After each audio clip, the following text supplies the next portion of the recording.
General Manager PT ASDP Indonesia Ferry Persero Cabang Ambon, Syamsuddin Tanasi menjelaskan, selama KMP Roka Tenda dan KMP Rana menjalani docking, pihaknya akan melakukan penambahan trip khusus di malam hari agar tidak terjadi antrian kendaraan di Pelabuhan Hunimua maupun Pelabuhan Waipirit.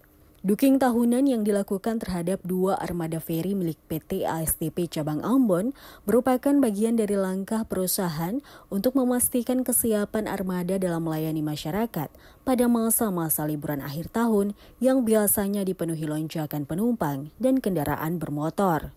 Kami persiapkan di bulan November, kapal itu sudah standby dan harus tetap beroperasi, menyongsong ada kegiatan kita atau hari besar kita, Natal dan Tahun Baru, Natal Desember, Tahun Baru Januari, dan Februari itu Lebaran.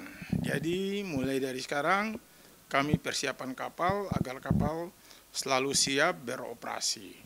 Jadi untuk saudara semua, sementara lintasan Hunimua Waipirit dilayani oleh 3 kapal.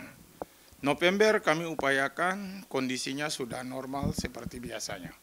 Tanasi berharap perawatan yang dilakukan terhadap KMP Roka Tenda dan KMP Rana akan memberikan hasil maksimal sehingga secepatnya dapat melayani kembali rute Hunimua Waipirit dengan standar keamanan dan kenyamanan yang lebih baik.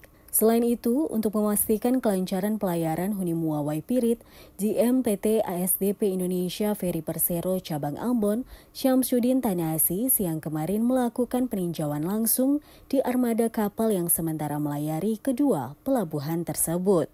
Tim Liputan TVRI melaporkan.